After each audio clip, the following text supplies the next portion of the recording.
അപ്പോൾ കർഷക നേതാവായ മാരായമുട്ടം രാജേഷിന് ഇഫക്ട് ന്യൂസിൻ്റെ എല്ലാ ആശംസകളും. സന്തോഷം. ഇനി നമുക്ക് കാണാം, നമ്മൾ കാണണം. നമസ്കാരം. നമസ്കാരം. മാരായമുട്ടം രാജേഷ് അല്ലേ? അതെ. നമ്മൾ കോൺഗ്രസിൻ്റെ നെയ്യാറ്റിൻകരയിലല്ല, ഞാൻ കർഷക കോൺഗ്രസിന്റെ സംസ്ഥാന ജനറൽ സെക്രട്ടറിയാണ്. കർഷക കോൺഗ്രസിന്റെ സംസ്ഥാന ജനറൽ സെക്രട്ടറിയാണ്. അപ്പോൾ ഒരു ചോദ്യം, നിങ്ങളൊരു കർഷക നേതാവാണല്ലോ. ഇപ്പോഴത്തെ റബ്ബർ വില, മറ്റ് കാർഷിക മേഖല, ഈ സർക്കാരിന്റെ കാലത്ത് എന്താണ് താങ്കളുടെ അഭിപ്രായം?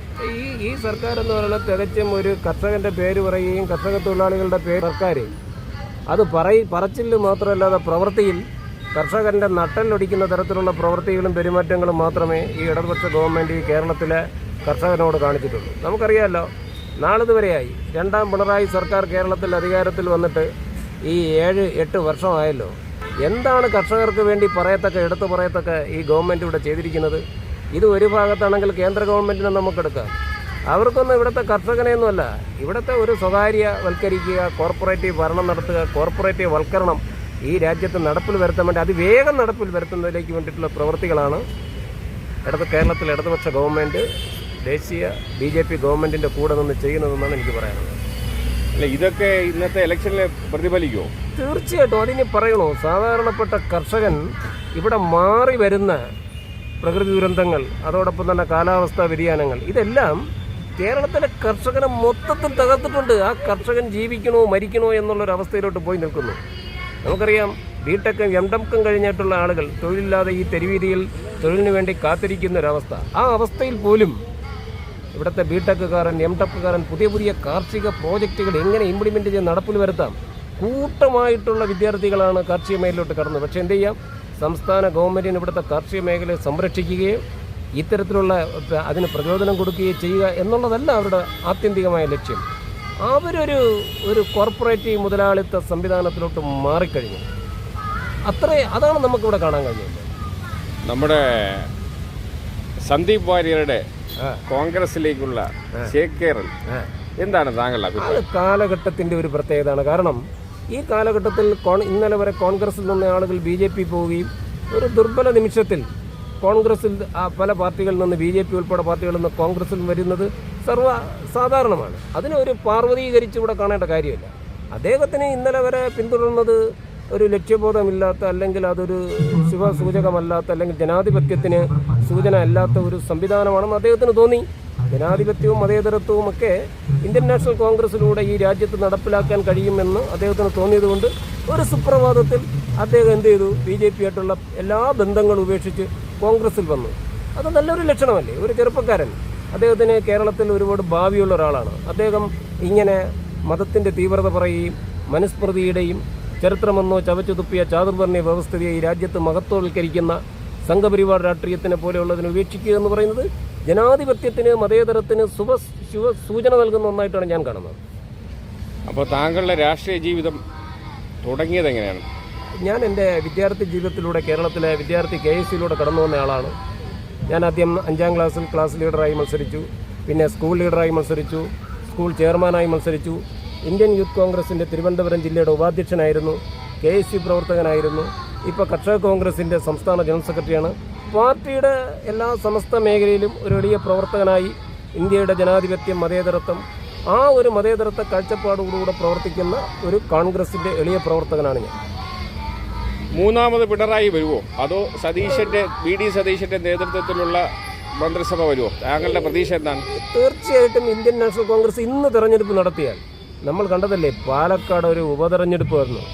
ആ ഉപതെരഞ്ഞെടുപ്പിൽ എന്തായിരുന്നു, അവിടുത്തെ സാധാരണപ്പെട്ട ജനങ്ങൾ ഉൾപ്പെടെ വളരെ ആവേശഭരിതരായിട്ടല്ലേ നിൽക്കുന്നത്. കോൺഗ്രസ് തിരിച്ചു വരണം എന്നാണ് പറയുന്നത്.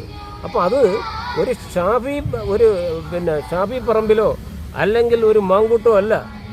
ജനാധിപത്യം തിരിച്ചു വരണം, കോൺഗ്രസ് തിരിച്ചു വരണം, UDF കേരളത്തിൽ അധികാരത്തിൽ വരണമെന്നാണ് സാധാരണപ്പെട്ടവൻ പറയുന്നത്. അവിടെ സ്ഥാനാർത്ഥിക്ക് യാതൊരു പ്രത്യേകതയില്ല.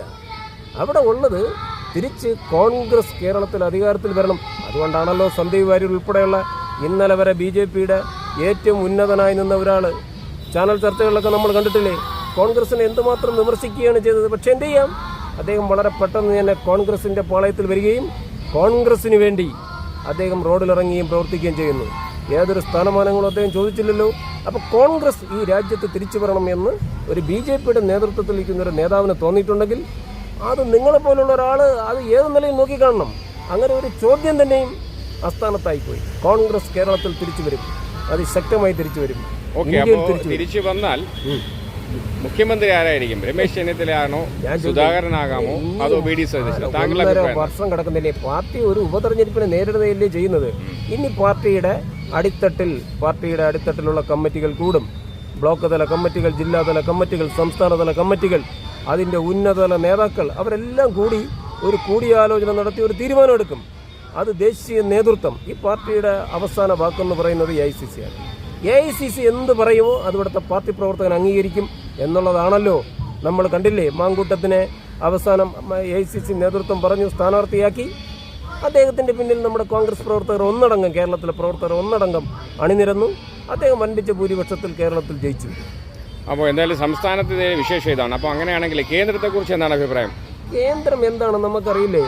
കോർപ്പറേറ്റ് മുതലാളിത്തത്തിൻ്റെ വ്യവഹാരശാലയായി സ്ഥാപനവൽക്കരിക്കപ്പെട്ട രാഷ്ട്രീയ പ്രസ്ഥാനമായ ഇന്ത്യയിൽ BJP എന്ന് പറയുന്ന സംഘപരിവാർ രാഷ്ട്രീയം മാറിപ്പോയില്ലേ.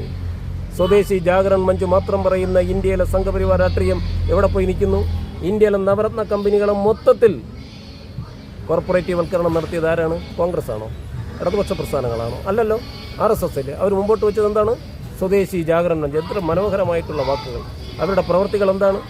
കേരളത്തിൽ, ഇന്ത്യയിൽ ഇനി വിൽക്കാനായിട്ട് ഏത് ബോർഡാണ് ഉള്ളത്? ഏത് സംവിധാനമാണ് ഉള്ളത്? മൊത്തത്തിൽ അവർ വിറ്റ് കഴിഞ്ഞില്ലേ. കേരളത്തിൽ തന്നെ നമ്മുടെ തുറമുഖം പോയി, അതിൻ്റെ അപ്പുറത്ത് നമ്മുടെ എയർപോർട്ട് പോയി. അദാനിമാരുടെയും അംബാനിമാരുടെയും കൈകളിലോട്ട് ഈ സ്വർണ്ണ തളികയിൽ വെച്ചല്ലേ ഇത് കൊടുക്കുന്നത്. അപ്പോൾ അതിനെ നമ്മൾ കാണണം, അത് കാണാതിരിക്കാൻ കഴിയില്ല. അത് ഇന്ത്യയിലെ ചെറുപ്പക്കാരുൾപ്പെടെ, വിദ്യാസമ്പന്നരായിട്ടുള്ള ആൾക്കാർ ഉൾപ്പെടെ എല്ലാവരും നന്നായി അത് കാണുന്നുണ്ട് എന്നുള്ളതാണ്. അപ്പോൾ കർഷക നേതാവായ മാരായമുട്ടം രാജേഷിന് ഇഫക്ട് ന്യൂസിൻ്റെ എല്ലാ ആശംസകളും. സന്തോഷം. ഇനിയും നമുക്ക് കാണാം, നമ്മൾ കാണണം. തീർച്ചയായും.